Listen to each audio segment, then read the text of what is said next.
Yeah, to briefly sum that up again, this talks about React, React Native, and JavaScript, and how you can learn it once and write it everywhere.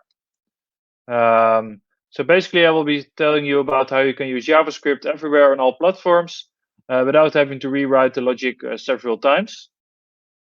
So a little bit about myself. So now my name is Roy. You can find me on Twitter with the handle GetHackTeam. And currently, I work for Van der Bron, which is a Dutch company that focuses on renewable energy and also supplying renewable energy to people. Previously, I worked for the city of Amsterdam, where I did a lot of open source projects, mainly revolving around JavaScript, TypeScript, React. Not really React Native, but it's something I've been teaching at the React GraphQL Academy, where we teach people or more advanced developers how they can use React, GraphQL, React Native, and those kinds of technologies. And previously, I've been involved with some other companies as well, and also founded several startups.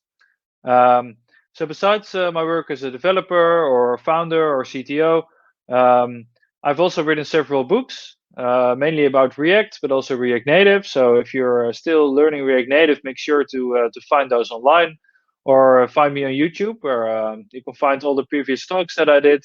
A lot about React, but also React Native, GraphQL.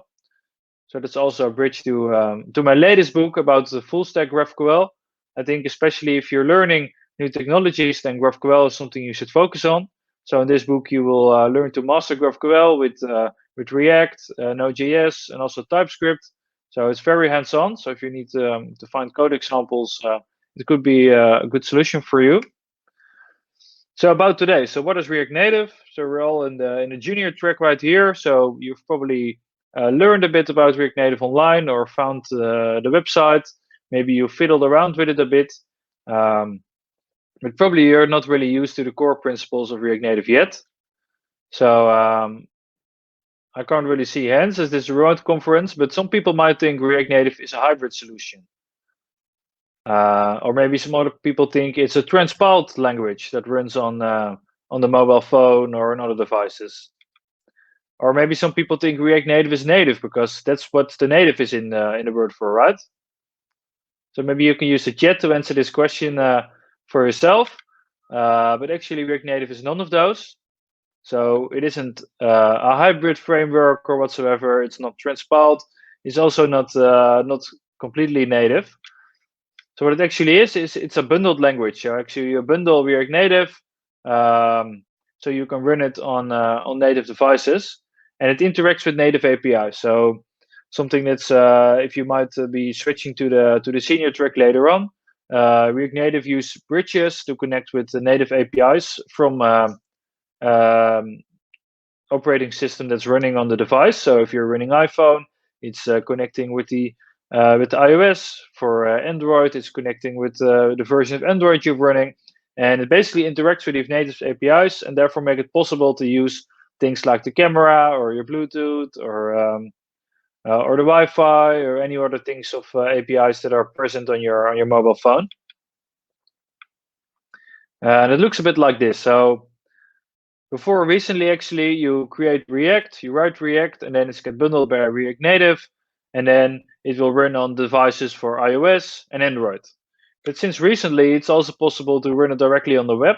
This was possible long before ago, but it's now becoming more present. So with React Native Web and Expo, which we'll see later, you actually be able to also run applications that you create directly in the browser. So you can actually create one application that you use on a mobile phone in the browser that you can use on a mobile phone directly, and also which you can actually use in your desktop with Windows. But today I'll be focusing mostly on the iOS, Android, and web part, because the Windows part is something that takes some extra work and is introduced quite recently. So it's also a bit more beta. So what does React do? React creates declarative views that react to changes in data. And this data can be mostly props and states. And these props and states, they will be derived from probably API calls or maybe local files of databases database are added. And these props and states, you can watch for changes using life cycles. And then changes will be seen in the UI components for your React or React Native application. So if you're already familiar with React, this probably isn't that new for you. If you're new to React or React Native, then it's always good to catch up on this knowledge and really see how it works. So for React and React Native, it's mostly UI components, prop states, and changes are seen by life cycles. And it looks a bit like this. So you would have a component that maybe consists of multiple components and data. There's always a one-way data flow in React. So for React Native, it's exactly the same. There's a one-way data flow. So state gets created in top components and then is passed down to child components. And these are all in the same view. And then in your data or your props, you also pass down functions or events to update the state. So if you have state in component at the top and the child components want to change something, you would just use a function that you pass down, and then state will update and everything will re-render. So this is a bit how React worked and its structures under the hood. And this example, so we have React running with React Native, and you can use it on iOS, Windows, Android, but also the web. So this is truly learn once, write anywhere. And before, actually, they've been claiming this as well, but it wasn't really anywhere. It was learn once, write on a lot of specific locations, but not basically everywhere. So now with the addition of web and Windows, it's becoming more and more anywhere. And still, new platforms are being added to the application. So it's still something that should be evolving over time. But I'm pretty confident that that's what will happen. But how can you actually run React Native? So React Native is using bundlers, the same as you use on the web. So probably with React on the web application, you're using Webpack maybe to run your application. For React Native, there are multiple options. So by default, React Native will use Metro. But something that's really popular right now is Expo, which adds another layer of confidence. And they can also bundle your code. And then quite recently, actually, there's something new in React Native, or it's not really new. You have a bundler called Hermes that you can already use on Android, and it's way faster and way more low key. And recently, there was a pull request opened by one of the core contributors to also make Hermes possible to be used on iOS. So this actually will make your bundle on iOS way smaller, because that's one of the concerns people usually have, so that React Native bundles get quite big because of all the bridges and the bundled codes. But with Hermes, it's getting way smaller. So it's a good thing to see that they actually been building upon Hermes to make it also work on iOS instead of just Android. So how to run React Native? For this, my go-to tool, and especially if you're in a junior track and you don't probably build like entire production-grade APIs, then Expo is the go-to tool. And basically, it helps you build a project and run it natively on all your users' devices. So those devices can be mobile devices, either iOS or Android. They can be mobile devices that use a web browser. So you can use it directly from the web browser. It can also be desktops, of course. So with Expo, you have one bundler that helps you build one project and run it on every device. So Expo can be seen as a toolkit that enables you to use a lot of different things. And how you can actually use Expo. So if you use the React Native app library, or more like the CLI, to create a new application, you automatically get Expo in there. And to actually be able to see what an Expo app looks like, you can download Expo Client for iOS and Android, or just use a tool that I will show you later. And by using this one, I think it's important if you download it now, you can actually watch along when I show you some code examples. So let's give you some time to do that. But with the Expo Client, you can run any Expo application directly on your phone without having to install any application. So it's a huge advantage. And then throughout this presentation, I will have some QR codes for you to scan. You can scan them with your iPhone, or if you have Android, you need to open the Expo Client app, and you can just scan the Expo Client. You can just scan the QR code using the Expo Client app, and then the application will open on your device, which is also quite cool. And then finally, you can just open the application on any platform. So let's leave Windows out of scope for now, but a browser will also work. And of course, iOS and Android through the usage of the Expo Client that you by now may have installed on your mobile phone. And so this is what an example of an application in React Native looks like. So we're importing. Let me show it just right here. So this is the example we have. So and here we have Geekle example 1. You can see we have a web application running, and it's just displaying this code, right? So hey there, this is Roy Dirks on Geekle. So this is how it looks like on a web. But then we can also run it on Android, of course. Then tap to play. So this is an Android opening with the Expo client. You can see it's loading, and there you can see the same text, right? So this is the same text. Hi there, this is Roy on Geekle. You can see the same for here, and we could do the same for iOS, and also run it on your own device. So if you have the Expo client app, you can download it, and you scan the QR code, and you can actually directly watch this application on your own device. So we can change this, of course. So maybe, hi, this is Roy on Geekle Cross-Platform Summit. Just like this, and maybe we can change the background color, blue. Make a color here, white. Oh, I need to put some. See, it's cool, right? And then, so this is my web view. I can go to Android. I can tap to play. Might needs to reload a bit here. Let me go to iOS then. Again, and we see here the change, right? So now we have iOS, Android. We already saw Android. There's a bit of a queue here because the thing is thus you have to wait sometimes because other people are also using Expo Snack. So the thing we're seeing here, we're just using React, right? Using React Native components. So you're just using React, but then you need to import components from React Native.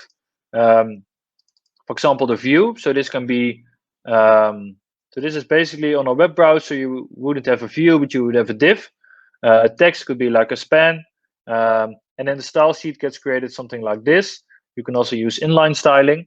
But this is to give you an idea, like the difference between React and React Native. But most of all, it's just the same. You're importing React. So you can use state from React in here as well. So maybe we can have something like this. So const state set state is React dot use state, and this would be blah blah blah something. So this is just React. You can just use React in here, React, use state hook, and then of course you can do all sorts of things that you want to do. And then the biggest changes are having the exact like components, like the view, the text, and then the component to create the style. And in here you can just put your styling. This is all camel case, and then put things in here. A padding top. This is like a constant. So Expo also gives you a set of constants that you can use to do cool things within your application. So this is like the minor default application we can create with Expo React Native, and then of course have it run on all devices. So that's cool, right? Because now we have created one application, it's used on several devices, and to your users, they can either go to the web browser or they can just install it on Android or iOS. So let's have a look at some more examples. So HTML element, right? We just saw we have view and text elements, but they aren't HTML elements. So I can imagine if you're working mostly for a web and then you also want some application to be there on the native phone, you will also need HTML elements. And HTML elements look differently on the web than they do on a native application, right? So at the top, we can see our text component has an on-press thing, which is basically like an on-click, but then for a mobile phone.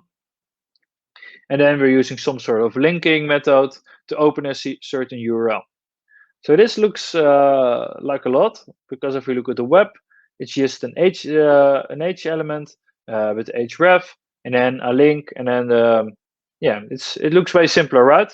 But for the this wouldn't run on your mobile phone, because there you need to import the React Native component. So this requires you to write a lot of imperative code. So if you're in a junior track, it might be interesting to also discuss the difference between imperative and declarative code. So usually what we see here, this is React and React Native or HTML. This is all declarative code. So under the hood, a lot of things happen, but you don't see it, right? You just see a text component with onPress, and you see an H element with an href. So under the hood, a lot of things is going on, but for you as a developer, you just see text and H. So this is what we call declarative code. But if you want to make this example work on both web browsers and on native devices, it will require you to write imperative code, which actually is a step-by-step or definitions. There will be more things in there. It's really imperative. So it isn't declarative by default. So you need to do something like this, right? So again, this looks a bit more advanced. So we have a text component again, because React Native will also run on web applications with Expo. So we can just use the text and it will be converted to a span or to a H element by Expo. When you run it on the several devices, you can see there's styling linked to it. There's a link, href, geekle.us. It's the link for the conference.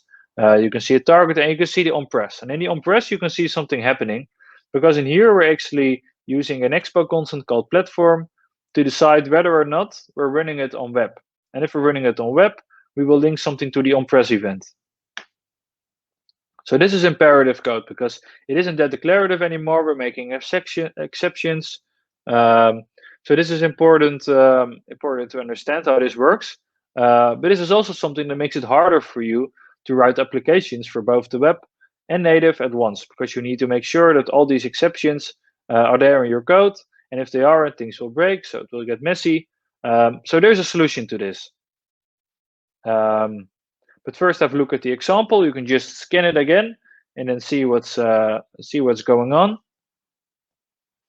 Just give you some time to scan this thing and load it in the browser, and then we will have this example, but we actually can see how it comes to life. And then for this, I could just easily do it like this because I'm in the browser either way. So we have the same sort of application, right? Hi there, this is Roy. See again how it works on the several devices. We're launching Android.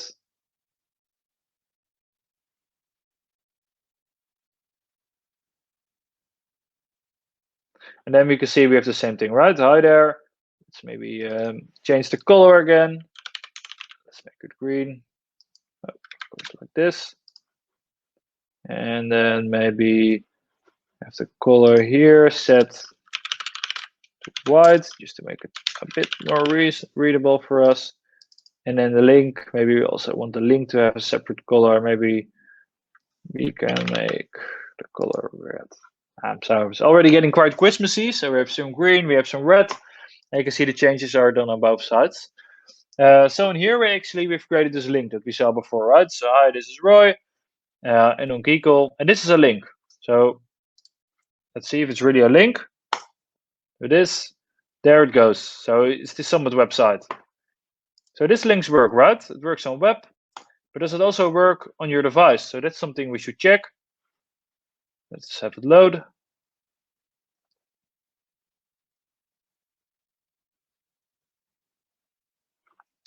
So this is Roy, and now to check. Bam! It's going to open the web browser over a mobile phone. This is quite cool, right? Because now we're using this onPress function and this text component from React Native to create a link that works on both devices. So for iOS, it will do the same. We have a very long queue there, so let's not do it. But then again, if you've downloaded the Expo client, you can just scan this QR code and then you should be able to play around with this. So maybe you can change the URL to something else. You can fiddle around with the styling, maybe add more components here, which you can quite easily do. So this is not that complicated, right? It looks pretty straightforward. And this just works on all devices.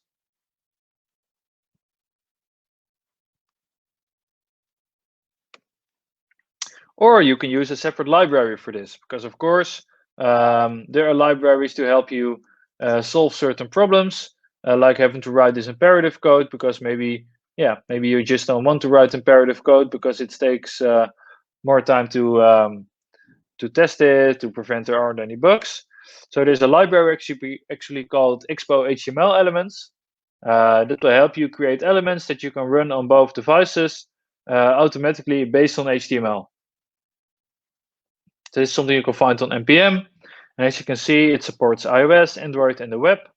And so let's see what it looks like.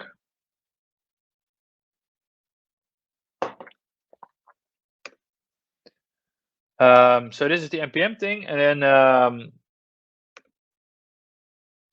yeah, then basically how it works is, let me see if I don't have the link in it here.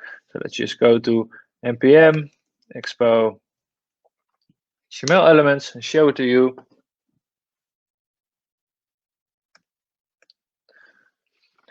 So basically what you could do, you can import like a h1 or a from Expo HTML elements, and then you can use it just like you would do on the web. So this will makes it easier for you to recreate the same sort of logic on both your mobile device and also in the web browser. So they have support for a lot of different things, as you can see. They even have support for external things. So that's a cool way for you to get started with this. But now I think we should look at some more advanced features, right? Because of course you're here to learn, and these things are all still quite basic. So let's find a more advanced feature like the camera. I think most applications that are built for the phone, at some point you want to use the camera, right? Because that's actually the main advantage of having a phone, that there's cameras or multiple cameras in there. So cameras always require you to do several things. You need to request permission to use the camera, and you actually need to enable the camera and use it on the device. So requesting permission is something that works differently on every device. So iOS has a different way to request permission, Android has one, and in the web, for example, Chrome or Firefox, they also have methods to have you request permission to use the camera, for example. And this is a recording I made this morning, I think, to actually test it out. So this is the third example I'll be showing you. And in this code, you can see you need to request permission, and then you can use the camera on all devices instantly. So I'll give you some time again to scan this example to see what it looks like. And in here, you can see several steps. So at first, of course, requesting permission to use the camera, and then secondly, enable the actual camera. We go here, we can find example number 3. Again, make sure to scan it with your Expo client so you can use it on your own device. And in here, we can see again, we're using several things. We're using state from React. On the web, you can see it here. Actually, I already enabled the camera, so you can actually see me right here waving at you to see it works. So let me see how it goes. So we're going to start by importing permissions from Expo, because we need to request those permissions to actually use the camera. And then we're going to importing the camera from a package called Expo Camera. And then in here we're having state. So we're using state to see whether or not we have the camera permission. So we have a use effect call right here. Clean it up a bit because otherwise it will get messy. It still works, right? So whatever happens, so whenever my application loads, the use effect hook will be called, and it will start asking for permission. And it asks for permission using the permissions API from Expo, which you can find right here. So we're asking permission to use the camera, which is quite important because you need to ask permission to use the camera on all devices. And whenever someone said it's granted, status will be returned, or you know if you can actually use the camera or not. So let's try this for Android maybe. Tap to play, only a small queue of 1, so it will resolve quite fast, I think. Already see something is launching. So there we go. So now we're opening the Android device, and we're running this code that does several things. It first starts by requesting our permission to use the camera, and then it will open the actual camera. So here you can see, right? So Expo wants to take pictures and record videos. So let's say we want to do that. If we press deny, actually, nothing will happen. We can see here, if you don't have camera permission, it will just return an empty view without nothing, without no camera. Or if we say it's false, it's going to say we can't access the camera. So for sake, actually, let's try deny. You can't access camera. Okay, let's try another device. Let's try iOS. The queue is a bit long. Maybe go back to Android. It already has a long queue. Which one is faster? This is going well. So let's open up an iOS, see what it looks like over there. So we're already there. We have just a queue position of 1. It started to load. So again, we're opening the same code on another device. Expo would like to use camera. Yes, we let you use the camera. And then actually we get a blank screen because, well, we can't use the camera from the emulator, of course, because the emulator doesn't have a camera. That's why I always advise you to take your Expo client on your mobile phone, either iOS or Android, scan the QR code and actually see what it will look like. But for web, you can see it all works perfectly fine, as you can see me waving here. And this is all being done by this camera component. So it's not that much code. I can see it's only like 46 lines. And with this code, we've created a camera that we can use on web, Android, and iOS. That's cool, right? It's not that much code, but still you get a lot of functionality. And who would know that writing the use of the camera would be that easy? So maybe you can already start creating your own TikTok or Snapchat competitor using this small library and this small code example. So again, here's still the URL if you want to scan this and use it on your own device. And there's way more to explore because we've only seen some basics, right? So we saw how you can create a link that works on all devices, how you can create a basic application that runs on all devices. And something else we saw is how to use the camera on all 3 separate devices. So we've seen some features, some more complex, some more easy, but still there's always more to explore, right? And something that's a vital part of every application that you want to run in there, I think, is using React navigation. So how you can use navigation that works on all devices. So this is something that's interesting, right? Because navigation on a mobile application is different than navigation in a web browser. So React navigation on the web. So React navigation is by far the most popular library to use navigation for React Native. It also has a way to run on the web. And as you can see, Node support for the web is experimental, work in progress. It has bugs, missing features, blah, blah, blah. But still, if you want to create a basic application that works everywhere, it still is functioning correctly. If you want to go for more advanced things, also want to make sure that your SEO is on track, so Google will still like you, then it will take more time to have this work. But for basic applications, it already works. So this is something that's good to know. If you create a simple application that does several things like making pictures, having a profile, having a detail page, you should be fine with React navigation on the web. If you're building an e-commerce or a social medium, you maybe need more advanced features. And something else that's cool is progressive web apps, or PWAs in short. So this is a website that you can install as an app on your phone. So with Expo and React Native Web, you can do this again. So you can create a PWA, a mobile website, and an iOS and an Android application all at once. And for usage, you can just go to the Expo documentation and see how this works, because a PWA will also work if you don't have an internet connection. So this is another feature that's more advanced, but you can already use it.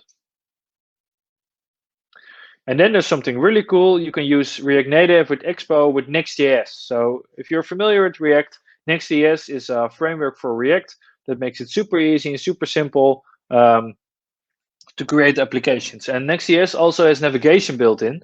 So that navigation, you can also use it with Expo and React Native. So this post on the Practical Dev was posted by Evan Bacon, and he is one of the people that works for Expo. So if you would follow him on Twitter or on the Practical Dev, you can find he has many more tutorials and explanations about how to use Expo with React Native and React Native on the web to create applications for all platforms. So we definitely check this out, because the more you read about it, the more interesting it gets. But still, like I told you, React Native Web, you can already do a lot of things with it, but it's still coming there. It's still things to improve. And of course, it isn't perfect yet, but still things are being added to it. So that's good to know and good to understand. So thank you again for listening to me. If you want to learn more about the things I've mentioned and showed, make sure to find my Twitter page online, where I've been tweeting a lot about GraphQL, React, React Native, TypeScript things. Or if you still have time during the breaks to watch some more talks, make sure to find me on YouTube. And then if you're interested in GraphQL, make sure to get my latest book about building full stack GraphQL applications, all with TypeScript, React, not React Native, but it's something you can probably, as you saw today, it's easy, you can do it, so you should be fine with that. So yeah, thanks for listening, and make sure to find me online. If you already have some questions, I think you can just post them in the chat, and then we can make sure that we can have them answered for you. Thank you. Hi, thank you, Roy, for your talk. It was, I think, amazing. So I captured a couple of questions. I think we have time to answer them. So you can see one on the...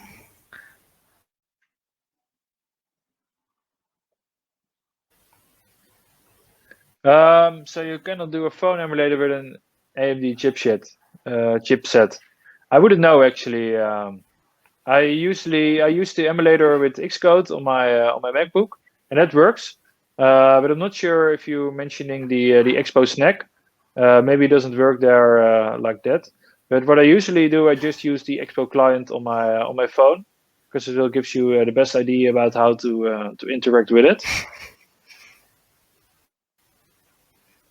Okay, thank you. And one more, I think more global and philosophical. So are there any chances this framework won't be used anymore in a couple of years, or is it the opposite? I think it's always a gamble if you try something to see if it's being used in a couple of years.